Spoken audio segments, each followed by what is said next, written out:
ॲग्लोनिमा, ज्याला Chinese evergreen plant किंवा वनस्पती असे म्हणतात. तर हा खूप सुंदर देखील वनस्पतीसुद्धा आहे. याचे कलरफुल पानं तुम्ही बघू शकतात. हा खूप डिफरंट कलर्समध्ये आणि व्हेरायटीमध्ये येतो आणि हा अगदी लो मेंटेनन्स आहे. जर तुम्ही आता गार्डनची सुरुवात करत असणार किंवा तुम्ही विचार करत असणार की आता मी कुठलं आपलं गार्डनमध्ये बाल्कनीमध्ये कुठलं प्लांट ॲड करू जेणेकरून अगदी अट्रॅक्टिव्ह सुंदर असा लुक येईल तुमच्या बाल्कनीला, तर तुम्ही हे प्लांट नक्की ॲड करा.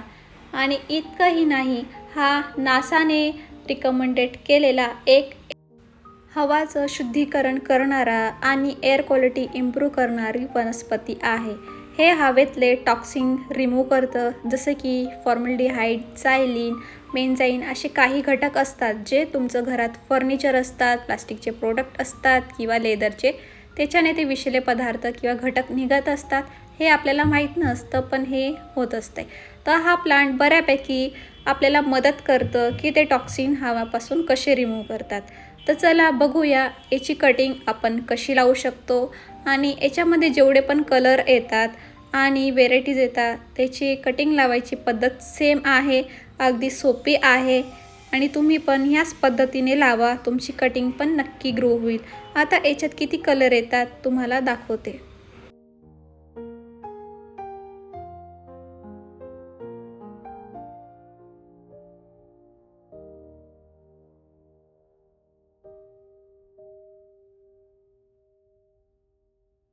असे डिफरंट कलर असतात आणि बघू शकता तुम्ही किती छान टवटवीत आणि अगदी शोभा वाढेल तुमच्या घराची किंवा घराच्या तुम्ही कुठल्या कॉर्नरला किंवा टेबल टॉपला ऑफिसच्या टेबलवर ठेवला तरी अगदी हा सुंदर दिसेल आणि हा जास्त मोठा होत नाही. तुम्ही बघू शकतात याची हाईट जास्त वाढत नाही. तर अगदी हा तुम्ही एक छोटीशी जागेत ठेवू शकतात जिथे इनडायरेक्ट सनलाईट येईल. एकदम अंधाऱ्यात बंद कमऱ्यात पण नाही ठेवायचं आहे, नाही तर याचा पानाचा कलर आणि ग्रोथ व्यवस्थित नाही होणार. आता मी तुम्हाला दाखवते की याची कटिंग मातीत कशी लावायची. तुम्ही पाण्यातसुद्धा लावू शकतात, पण मी तुम्हाला फक्त आता मातीत लावून दाखवणार आहे. तर काही व्हिडिओमध्ये दाखवलं जातं की हे पानांपासून सुद्धा लागतं आहे, पण ते खोटं आहे, म्हणजे अगदी फेक. याचे कटिंग लावण्याची किंवा प्रजनन करण्याची फक्त 3च मेथड आहे किंवा 3च वेने हा होतो. एक तर याची खोडाची कटिंगपासून, नाही तर तुम्ही याची बी लावू शकतात, नाही तर हा एक प्लांटपासून मल्टिप्लाय होत राहतो. तुम्ही ते वनस्पतीला डिव्हिजन करून लावू शकतात आणि भरपूर प्लांट बनवू शकतात.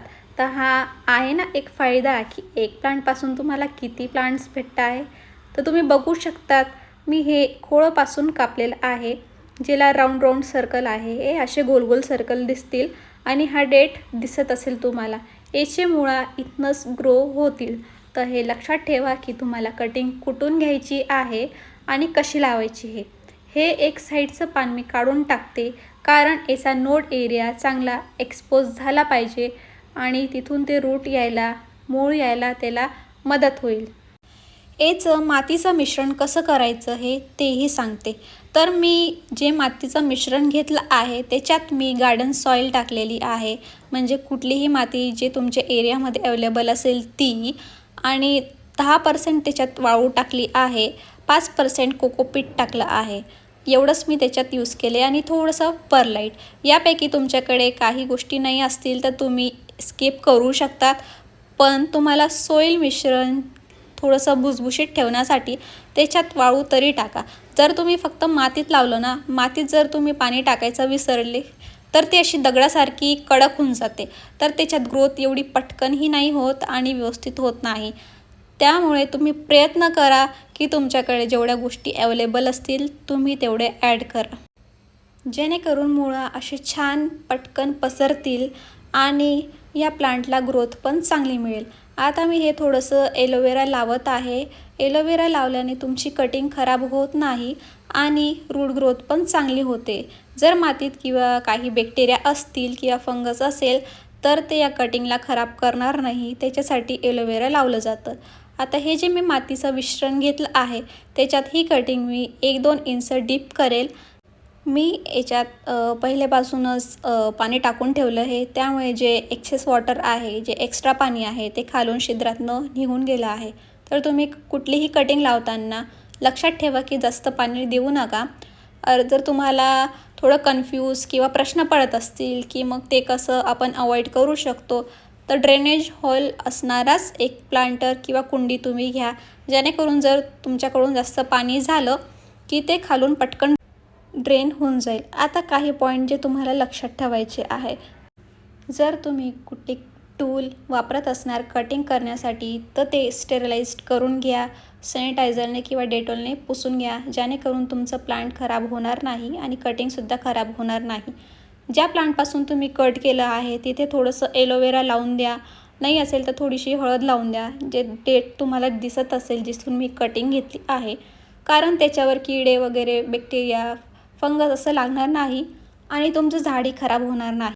जर तुमच्याकडे कुठलं कंपोस्ट फर्टिलायझर नाही असणार तरीसुद्धा चालेल. कटिंग लावण्यासाठी त्याची गरज खास पडत नाही, पण जेव्हा प्लांटची ग्रोथ होईल, जेव्हा याचा ग्रोईंग सीझन येईल, जसं की फरवरी, मार्च, एप्रिल, तेव्हा तुम्ही याला फर्टिलायझर देऊ शकता. तेव्हा हे प्लांट खूप लवकरात वाढतं.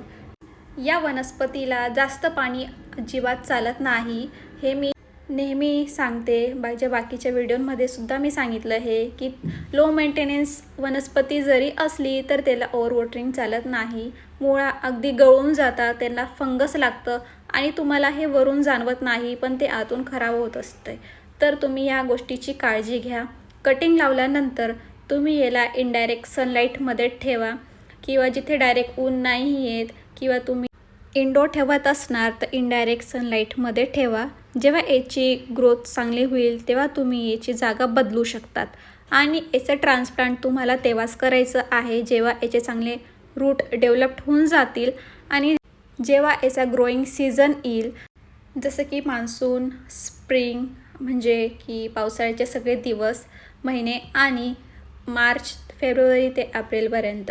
आणि लक्षात ठेवा, जर तुम्ही ही कटिंग मान्सूनमध्ये लावत असणार सप्टेंबरमध्ये, तर ही कटिंग अगदी पटकन वाढेल, कारण पावसाळ्यात सगळे झाडं पटकन वाढतात आणि कटिंगसुद्धा वाढते. अशी इन्फॉर्मेशन मी तुमच्यासोबत आणखी घेऊन येईल आणि शेअर करत राहील.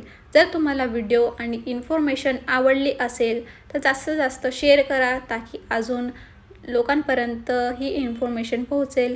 आणि तुम्हाला काही प्रश्न असतील, कुठली क्वेरी असेल ह्या वनस्पतीबद्दल, तर कमेंटमध्ये नक्की विचारा. मी नक्की त्याचा रिप्लाय करेल आणि प्रयत्न करेल की तुमचे पुरेपूर तुम्हाला त्याचा उत्तर मिळावा. तर भेटूया पुढच्या व्हिडिओमध्ये अजून अशीच छान वनस्पतीची कटिंग कशी लावायची याच्या माहितीसोबत. तोपर्यंत आपली काळजी घ्या आणि गार्डनमध्ये हा प्लांट नक्की ॲड करा.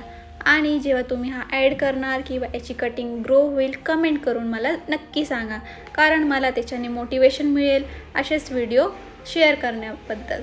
थँक्यू.